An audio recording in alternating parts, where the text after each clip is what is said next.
Hello and welcome to SPMIS Academy. Today we'll analyze important newspaper articles of 13th January 2023. Please note you can download the PDF version of today's newspaper analysis by clicking the link given in the comment section. This is the list of the topics that we will be covering from today's newspaper. And the first article is about Kesav Nand Bharti judgment. And this topic is important from our syllabus GS paper 2 Indian polity point of view. Keshav Nand Bharati judgement Supreme Court का ये landmark judgement माना जाता है that was delivered इन 1973. इसी judgement के basis पे constitution से related ये बेसिक स्ट्रक्चर का डॉक्ट्रिन ले डाउन किया गया था. आई होप आपको इसके बारे में ज़रूर पता होगा. तो supreme court ruled that the parliament could amend any part of the constitution so long as it did not alter basic structure of the constitution. तो ये सारा का सारा जो मुद्दा था इस केस में वो यही था कि पार्लियामेंट क्या फंडामेंटल राइट्स को अमेंड कर सकती है या नहीं. और इस पे सुप्रीम कोर्ट ने रूल किया कि पार्लियामेंट फंडामेंटल राइट्स जो पार्ट 3 में मेंशन किए गए हैं संविधान के उसको अमेंड कर सकती है. तो parliament could amend any part of the constitution including part 3, that is the fundamental right part. लेकिन as long as it does not alter the basic structure of the constitution. तो ये जो बेसिक स्ट्रक्चर का concept है ये हमारे संविधान में इसके पहले कहीं नहीं लिखा था, लेकिन ये डॉक्ट्रिन बिल्कुल एक न्यू नोवल डॉक्ट्रिन दिया सुप्रीम कोर्ट ने as a result of this judgment कि हमारे संविधान के कुछ बेसिक स्ट्रक्चर हैं जिसको पार्लियामेंट अमेंडमेंट एक्ट ला करके अमेंड नहीं कर सकती. और उस वक्त कोर्ट ने डिटेल्ड तरीके से डिफाइन नहीं किया कि कौन कौन से प्रोविजन बेसिक स्ट्रक्चर माने जाएंगे संविधान के. और over a period of time through successive judgments Supreme Court has clarified कि which provision of the constitution should be considered as basic structure या component of basic structure like federalism, secularism, democracy, the idea of rule of law, independence of judiciary, the concept of doctrine of separation of power, sovereignty, democracy, republic, the parliamentary form of government, the principle of free and fair election, welfare state, etc. So Keshav Nand Bharti case में Supreme court ने बस ये lay down किया कि संविधान के कुछ basic structure है जिसको बदला नहीं जा सकता, और फिर कौन कौन से प्रोविजन संविधान के बेसिक स्ट्रक्चर कहे जाएंगे उसको सक्सेसिव जजमेंट में सुप्रीम कोर्ट ने ले डाउन किया है. So this is an ever expanding area. तो इस जजमेंट का क्या सिग्निफिकेंस है, आखिर इससे हमारे पॉलिटिकल स्ट्रक्चर में क्या बदलाव आए वो जरा समझते हैं. तो this judgment ensured two principles in Indian political system. First, supremacy of the constitution, and second, principle of separation of power. These two principles were guaranteed. कैसे वो जरा समझते हैं इस इमेज की मदद से. देखिए, ये हमारे देश का संविधान, कॉन्स्टिट्यूशन ऑफ इंडिया. इस संविधान के हिसाब से इसमें जो जो बातें लिखी हैं उसी के हिसाब से इंडिया का पॉलिटिकल सिस्टम, राज व्यवस्था चलता है. सरकार इसी हिसाब से काम करती हैं, जो इसमें लिखा है उसके हिसाब से सरकारें काम करती हैं. इंडियन पॉलिटिकल सिस्टम में principal of separation of power follow किया जाता है, यानी कि 3 अलग अलग विंग्स ऑफ द गवर्नमेंट के 3 अलग अलग फंक्शंस हैं. लेजिस्लेटिव विंग का फंक्शन है कानून बनाना, पार्लियामेंट का काम है कानून बनाना. एग्जीक्यूटिव्स का काम है उस कानून को इम्प्लीमेंट करना, जबकि जुडिशरी का काम है इस बात को देखना कि पार्लियामेंट जो भी कानून बना रहा है वो संविधान के हिसाब से बना रहा है या नहीं, और एग्जीक्यूटिव्स जो उस कानून को इम्प्लीमेंट कर रही है तो संविधान के हिसाब से काम कर रही है कि नहीं कर रही है. तो मतलब जुडिशरी का मेन काम है ये देखना कि किसी ने कानून को ब्रीच तो नहीं किया सबसे पहले, और दूसरा जो लेजिस्लेटिव और एग्जीक्यूटिव विंग है वो संविधान के हिसाब से काम कर रही है कि नहीं कर रही है. दैट इज़ वाई जुडिशियरी, खासकर supreme court, is considered as guardian of the constitution. तो आप सरल भाषा में कह सकते हैं लेजिस्लेटिव विंग इम्प्लीमेंट्स, और legislative wing formulates laws, executive wing implement law, judicial wing adjudicate laws. और उसमें भी जो सुप्रीम कोर्ट होती है उसका काम होता है ये देखना कि एग्जीक्यूटिव और लेजिस्लेचर कॉन्स्टिट्यूशन के हिसाब से काम कर रहे हैं या नहीं. And that is why supreme court is known as guardian of the constitution. लेकिन अब इन सब में ये जो संविधान है, इस संविधान को अमेंड करने का भी पावर किसके पास है? पार्लियामेंट के पास. ऑफ कोर्स उसका जो प्रोसेस है वो थोड़ा ज़्यादा डिफिकल्ट है. सिंपल मेजॉरिटी से नहीं होता है, लेकिन संविधान को भी अमेंड करने का पावर पार्लियामेंट के पास है। तो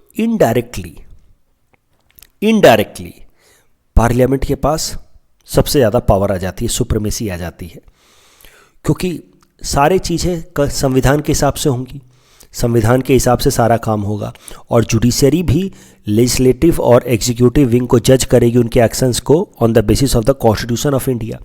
लेकिन कॉन्स्टिट्यूशन को बदलने का अधिकार किसके पास है? लेजिस्लेचर्स के पास।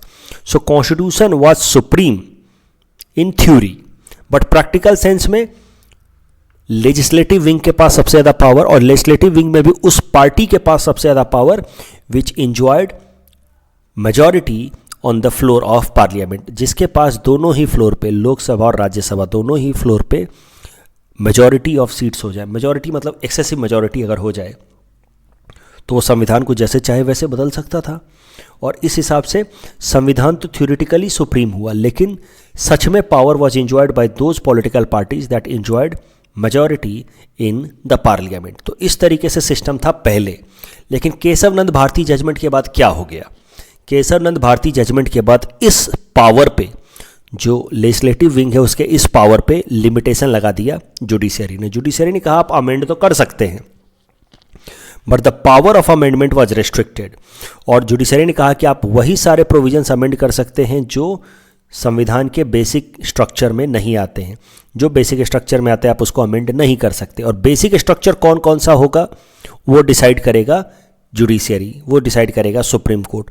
तो इस तरीके से सुप्रीम कोर्ट ने केशव नंद भारती जजमेंट के मदद से पावर अपने हवाले ले लिया कि भाई ये बेसिक स्ट्रक्चर हैं, इसको आप नहीं बदल सकते। अब टाइम टू टाइम अगर लेजिस्लेचर्स कोई भी कानून बनाते हैं अमेंड करके, कोई भी कॉन्स्टिट्यूशन अमेंडमेंट लॉ लेकर आते हैं, जुडिशरी चाहे तो उसको स्ट्राइक डाउन कर सकता है, ये कह करके कि this particular law is against the basic structure of the constitution. For example national judicial appointment commission का कॉन्सेप्ट लेकर के आए parliament in order to have a separate commission for appointment of जजेज। जुडिशरी ने उसको स्ट्राइक डाउन कर दिया national judicial appointment commission को, सेइंग दैट कि it is infringing upon the basic structure of the constitution, that is independence of judiciary. तो independence of judiciary is basic structure, part of the basic structure of the constitution, जिसको national judicial appointment commission breach कर रहा है। That is why ये amendment unconstitutional होगा। तो इस तरीके से आप कह सकते हैं कि केशव नंद भारती जजमेंट ने के बाद से सुप्रीम कोर्ट ने बहुत सारा पावर अपने हाथ में ले लिया। सारे राज व्यवस्था संविधान के हिसाब से चलेंगे, और संविधान में कितना बदलाव किया जा सकता है वो पार्लियामेंट करती है। संविधान में थोड़े बहुत बदलाव पार्लियामेंट कर सकते हैं, लेकिन क्या क्या बदलाव पार्लियामेंट कर सकता है, क्या नहीं कर सकता है, वो डिसाइड करेगा judiciary. So there are some basic structure and that can not be amended by the parliament. और इस तरीके से आप कह सकते हैं supremacy of the constitution was guaranteed, separation of power was guaranteed, but indirectly supreme court became more powerful, क्योंकि कोई भी कानून अगर पार्लियामेंट लेकर के आए, कॉन्स्टिट्यूशन को अमेंड करके, कॉन्स्टिट्यूशन अमेंडमेंट लॉ लेकर के आए parliament, supreme court through logical argument can strike down that law as unconstitutional. अब करंट कॉन्टेक्स्ट में आते हैं। देखिए ये जो जजमेंट था केशव नंद भारती जजमेंट, इसको टाइम टू टाइम थोड़ा बहुत क्रिटिसाइज किया गया है पहले भी। आप इस तरह से सोचिए, जिन लोगों ने भी संविधान लिखा, कॉन्स्टिट्यूएंट असेंबली ने संविधान बनाया, these people were not direct representative of people of India, that you know, indirect representative, they were partly elected, partly nominated, उन्होंने संविधान बनाया। आज के डेट में जो पार्लियामेंट के मेंबर्स हैं हमारे, खासकर लोकसभा के members, they are direct representatives of people of India. तो पार्लियामेंट के ऊपर आज के जो लोग हैं, जो हमारे सीधे सीधे रिप्रेजेंटेटिव्स हैं, वो क्या कर सकते हैं, क्या नहीं कर सकते हैं, that is being decided by a book. आप ऐसे समझिए, मैं मानता हूँ संविधान बहुत ही सैक्रेड है, highest law of the land है, बट सोचने का तरीका मैं बता रहा हूँ। क्रिटिक्स कैसे क्रिटिसाइज़ करते हैं कि ऐसी किताब जिसको ऐसे लोगों ने लिखा है जो ना ही डायरेक्टली रिप्रेजेंटेटिव्स थे और ना ही वो पूरी तरह से, constituent assembly was partly elected and partly nominated, princely states के भी तो लोग थे वहाँ पे। सो दैट इज़ हाउ आज के पार्लियामेंट के ऊपर उस टाइम का संविधान को पूरी तरह से इम्पोज करना और ये कहना कि इसके कुछ ऐसे स्ट्रक्चर्स हैं जिसको आज का पार्लियामेंट भी अमेंड नहीं कर सकता, और यहाँ के लोग जो आज के लोगों के सीधे सीधे रिप्रेजेंटेटिव्स हैं वो अमेंड नहीं कर सकते। This is somehow considered to be undemocratic, right. इसको कभी कभार थोड़ा बहुत क्रिटिसाइज़ किया गया, लेकिन करंट कॉन्टेक्स्ट में आप देखिए हमारे जो वाइस प्रेसिडेंट हैं जगदीप धनखड़ साहब, इन्होंने सिस्टमेटिकली क्रिटिसाइज़ किया है केशवनंद भारती जजमेंट को। और ऐसा नहीं है कि उन्होंने जुडिशरी को, हमारे देश के जुडिशरी को पहली बार क्रिटिसाइज़ किया है। वाइस प्रेसिडेंट साहब ने पहले भी, 1 महीने पहले भी जुडिशरी को क्रिटिसाइज़ किया था on striking down national judicial appointments commission. तब भी मैंने न्यूज़पेपर एनालिसिस में कवर कराया था, जहां पे उन्होंने बोला था कि जुडिशरी ने नेशनल जुडिशियल अपॉइंटमेंट कमीशन को कैंसिल करके और कोलेजियन सिस्टम की मदद से जुडिशरी के अंदर अपॉइंटमेंट करने का पावर भी अपने हाथ में ही रखा। And this is how India has become single country in the world where judges appoint judges and that is leading to nepotism. This is what he meant, nepotism. मतलब एक तरीके से काफ़ी आप समझिए एक क्लोज सिस्टम बन रहा है जहाँ पे ट्रांसपेरेंसी नहीं है अपॉइंटमेंट को लेकर के। So he criticise judiciary at that time also for striking down national judicial appointment commission. और अब उन्होंने सीधा सीधा क्रिटिसिज्म किया है सुप्रीम कोर्ट के इस लैंडमार्क जजमेंट का, केशवनंद भारती जजमेंट का 1973 का। क्रिटिसिज्म के मेनली 2 पार्ट हैं। सबसे पहला पार्ट है encroachment in the parliaments power. जब पार्लियामेंट के ऊपर इट इज़ नॉट फाउंड, आप ऐसे समझिए कि जो concept of basic structure of the constitution, it is not written in the text of the constitution itself. जो ओरिजिनल कॉन्स्टिट्यूशन मेकर्स थे उन्होंने तो यही कहा कि parliament could amend the constitution whenever required as per the requirement of the people of the country. This basic structure concept was not written as the part of or the text of the constitution itself, but by evolving this concept, by asserting or additionally inserting this textual application, Supreme Court has taken extraordinary power in its own hand and it has in this way encroached into Parliament's power. So इस तरीके से आप कह सकते हैं कि जो Keshavanand Bharti judgment है that could be seen as an example of judicial overreach where judiciary is encroaching into the powers of the legislative wing of the government. दूसरा, इसको एंटी डेमोक्रेटिक भी कहा जा रहा है। द अनइलेक्टेड जजेस are striking down the amendments of the constitution that are brought by the elected representatives of the people of the country. So this is how it is undemocratic, anti-democratic. जो आज की जनसंख्या है उनके representatives, उनके ऊपर supreme court के जजेज जो हैं वो लिमिटेशंस लगा रहे हैं कि वो क्या कानून बना सकते हैं, क्या नहीं बना सकते हैं। जजेज are not elected by the people, so this way it has been criticised as anti democratic. Keshavanand Bharti ji थे कौन, क्यों ये केस शुरू हुआ, वो भी ब्रीफली समझ लीजिए, क्या पता प्रीलिम्स में पूछ ले। इनका जन्म 1940 में हुआ। 19 साल की उम्र में उन्होंने संन्यास ले लिया and since then he became part of the Edneer Math in Kasaragod Kerala. Kasaragod Kerala के एदमीर मठ के वो मेंबर थे। 21 साल की उम्र में उनको इस मठ का हेड भी बना दिया गया। उनकी डेथ 2020 में हुई थी, 2 साल पहले हुई थी। ये जो पर्टिकुलर केस है केशवनंद भारती केस, इसमें हुआ क्या था, केरला की सरकार, जो वहाँ पे कम्युनिस्ट गवर्नमेंट थी केरला की 1969 में, वो लोग एक कानून लेकर के आए, केरला की गवर्नमेंट, कम्युनिस्ट गवर्नमेंट एक कानून लेकर के आए रिगार्डिंग लैंड रिफॉर्म्स। उस लैंड रिफॉर्म्स के कानून की मदद से ये जो मठ था, कसरगोड मठ जो केरला के अंदर था, जिसका नाम था एदनीर मठ, इसका बहुत सारा ज़मीन वहाँ की सरकार ने एक्वायर कर लिया था under the provision of land reforms.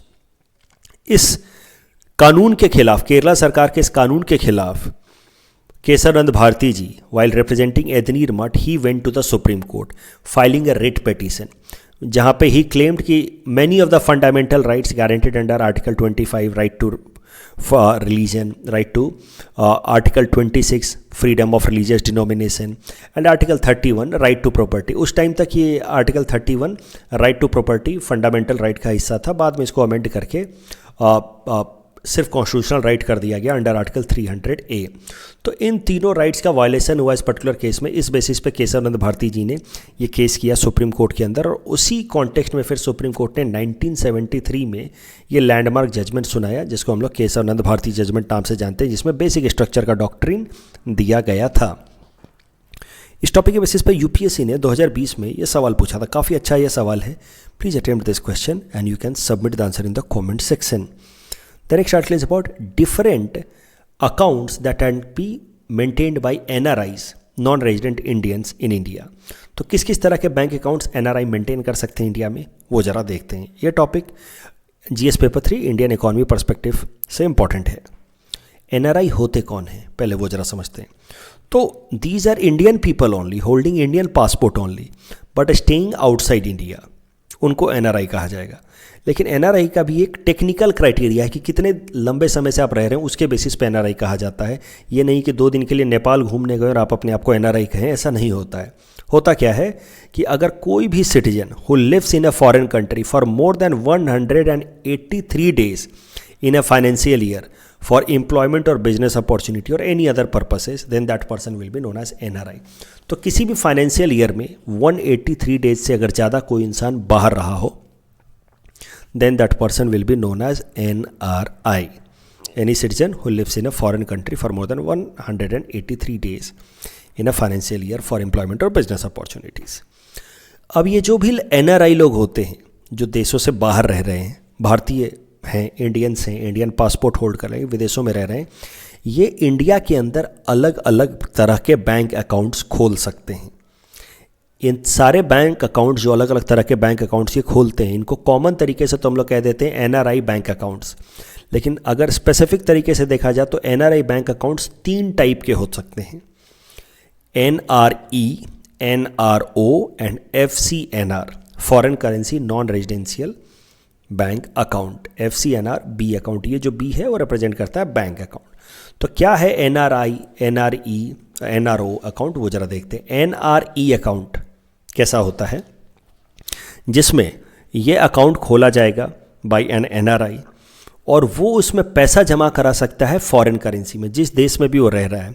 Opened and maintained by NRI with earnings originated from the respective individual country of residence. मान लीजिए कि ये इंसान अमेरिका में रहता है, तो वहाँ पे वो डॉलर में कमा रहा है, तो उसका कंट्री ऑफ रेजिडेंस है अमेरिका, वहाँ से वो डॉलर में कमा रहा है, तो डॉलर में वो पैसा जमा कराएगा। लेकिन बैंक में वो पैसा रिफ्लेक्ट होगा रुपीज़ में, यानी कि जिस रेट पे डॉलर को रुपी में कन्वर्ट किया जाता है, उस रेट पे उसके अकाउंट में पैसा रुपी में रिफ्लेक्ट करेगा।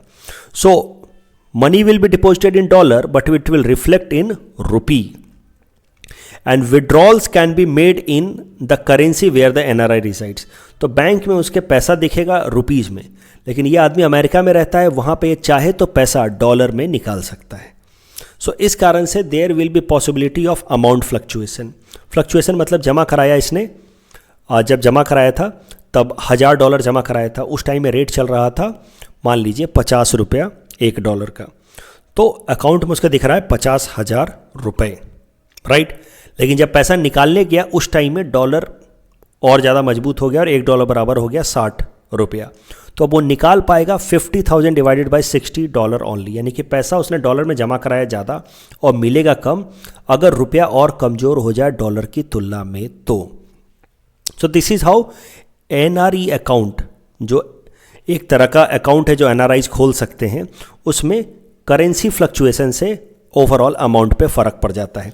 पैसा जमा होगा डॉलर में, निकलेगा भी डॉलर में, लेकिन यहाँ दिखेगा रुपीज़ में, रुपी डिनोमिनेटेड होगा। The income on NRE account is tax free, यानी कि इस पर थोड़ा बहुत अगर इंटरेस्ट मिलता है तो उस इंटरेस्ट पे टैक्स नहीं लगता है। दूसरा होता है NRO अकाउंट। NRO अकाउंट में कैसा होता है कि मान लीजिए कोई NRI है, विदेशों में रहता है, लेकिन उसका इंडिया में कोई प्रॉपर्टी है जहाँ से कुछ रेंट आ रहा है, या इंडिया में और उसका कुछ सोर्स है इनकम का, वहाँ से उसकी कुछ कमाई हो रही है। तो मतलब the income of NRI must should come from with in India. तो इंडिया से कमाई आ रही है तो रुपए में ये आएगी कमाई, रेंट के फॉर्मेट में, डिविडेंड के फॉर्मेट में। इसके लिए जो वो अकाउंट खोलेगा उसको कहा जाता है NRO अकाउंट। तो पैसा रुपए में जमा होगा, मोस्टली पैसा रुपए में ही दिखेगा अकाउंट के अंदर और रुपए में ही निकाला भी जा सकता है। Interest earned on this account is liable to taxation. NRO account पे जो इंटरेस्ट अर्न किया जाता है वो टैक्सेबल है। और तीसरा होता है foreign currency non residential account, foreign currency non residential bank account. तो एनी नॉन रेजिडेंट इंडियन, चाहे वो NRI हो या पर्सन ऑफ इंडियन ओरिजिन का हो, वो FCNR बैंक अकाउंट खोल सकता है, जिसमें deposit in the currency of the country of residence, यानी कि जिस देश में वो रहता है, अगर US में रहता है तो डॉलर में वो पैसा जमा कराएगा। तो deposit in the currency of the country of residence and shall be held in that account any one of the foreign currency prescribed bye RBI। तो पैसा जमा कराएगा डॉलर में और अकाउंट में उसके दिखेगा भी डॉलर में या किसी दूसरे करेंसी में जो आरबीआई परमिट कर रही है, जैसे US dollar, pounds, euro, Japanese yen, Australian dollar या कैनेडियन डॉलर, जो भी वो चाहता है उस करेंसी में उसका पैसा रिफ्लेक्ट होगा। और जब वो पैसा निकालना चाहेगा तो इन किसी एक करेंसी में से वो पैसा निकाल पाएगा on the basis of the exchange rate that is prevalent on that particular day. Income in FCNR account is tax free. Interest does not fluctuate in FCNR account and deposit and withdrawals are made in foreign currency. तो मैं summarise कर देता हूँ, ये जो 3 accounts थे, NRE account में पैसा जमा करते हैं आप डॉलर में या किसी फॉरेन करेंसी में और दिखता है रुपीज़ में, आप निकाल सकते हैं वापस से डॉलर में या किसी फॉरेन करेंसी में, लेकिन अगर रुपी फ्लक्चुएट होगा विथ रिस्पेक्ट टू डॉलर तो उसका इम्पैक्ट आपके ऊपर पड़ेगा, लेकिन इस पर टैक्स पे कोई भी इम्पैक्ट नहीं पड़ता, टैक्स लाइबिलिटी नहीं पड़ती यहाँ पे कमाई पे। NRO में इंडिया के अंदर से ही इनकम जनरेट हो रहा है, टैक्स रेंट वगैरह से, रुपी में ही जमा हो रहा है पैसा, रुपी में ही निकल रहा है, तो दैट इज़ NRO अकाउंट। और FCNR अकाउंट में आप फॉरेन करेंसी में जमा कराएं, अकाउंट भी फॉरेन करेंसी में ही रिफ्लेक्ट होगा और आप किसी भी फॉरेन करेंसी में, परमिटेड फॉरेन करेंसी में, ये सारे परमिटेड फॉरेन करेंसी उसमें आप पैसा निकाल सकते हैं।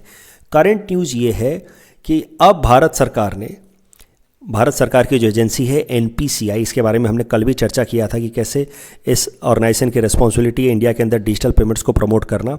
NPCI ने NRE और NRO अकाउंट को यूज करने वाले जो कस्टमर्स हैं उनको इंटरनेशनल लेवल पे UPI इस्तेमाल करने का भी अब ऑप्शन दे दिया है। तो UPI के बारे में मैंने कल आपको बताया था, UPI अभी सिर्फ देश में चल रहा था और इंडियन अकाउंट्स, लेकिन अब NRE और NRO अकाउंट्स पे आप UPI इस्तेमाल कर सकते हैं as per the new provision of NPCI। लेकिन ये अभी इन 10 देशों के लिए एप्लीकेबल है, सिंगापुर में, ऑस्ट्रेलिया में, कनाडा में, Hong Kong, Oman, Qatar, US, Saudi Arabia, UAE, इन देशों में।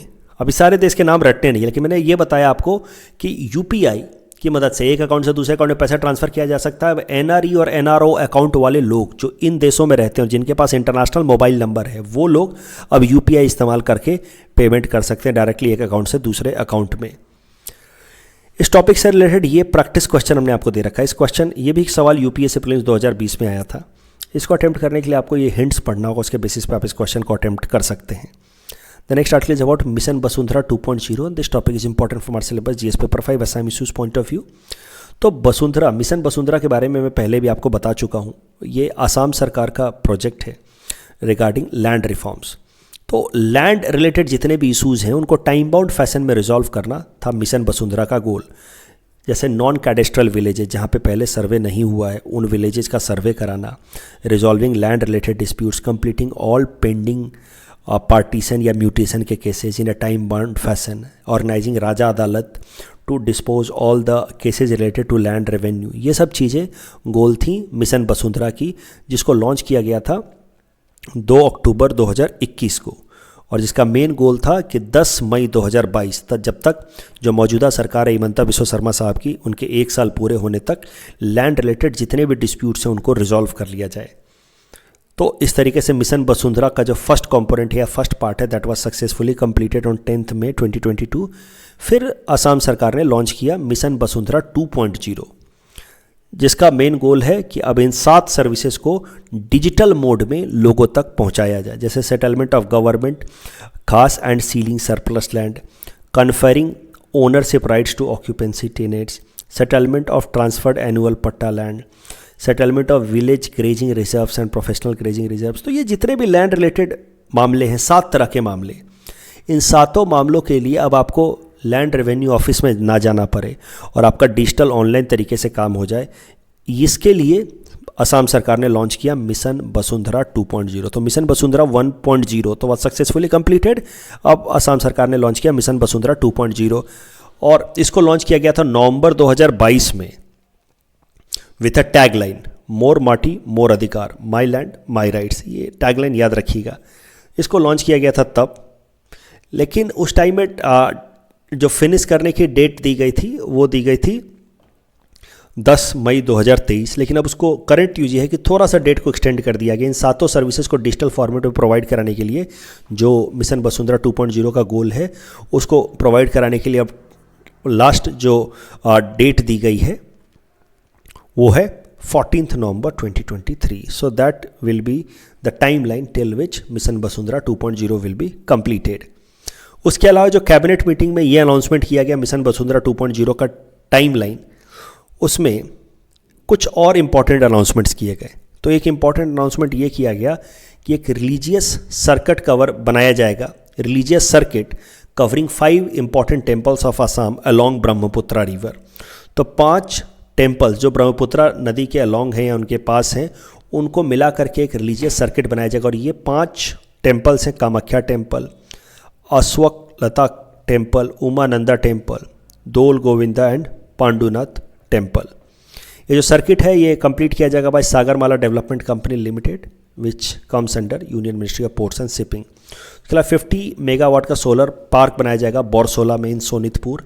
And merger of the office of the controller of legal metrology and directorate of food civil supplies and consumer affairs किया जाएगा for more administrative efficiency.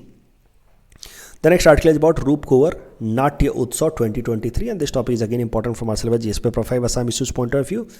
तो ज्योति प्रसाद अग्रवाला साहब को तो आप इनके बारे में पढ़ा होगा आपने. First film is considered to be first film maker of Assam, considered to be great writer, dramatist, poetist, and that is why he has been given the title of Roop Kuvar.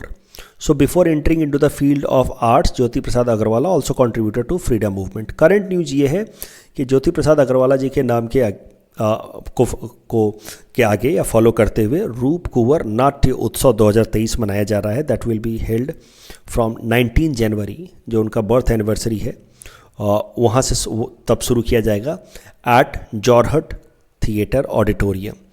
इसमें जो इम्पोर्टेंट बात है जो जिसके लिए मैं article cover कर रहा हूँ वो है ये रूपलिम.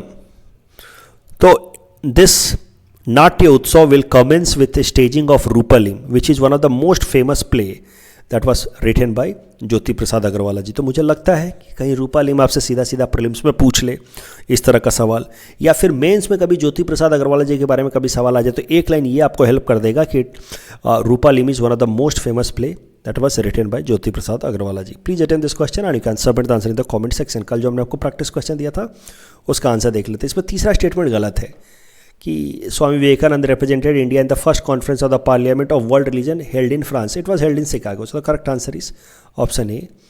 And ATMs in India are linked by NPCI and VSHORAD, very short range surface to air missile system. It is short range air defense system, but it is surface to air, not air to air. So the correct answer is option A. That's all from our side for today. Thanks for watching.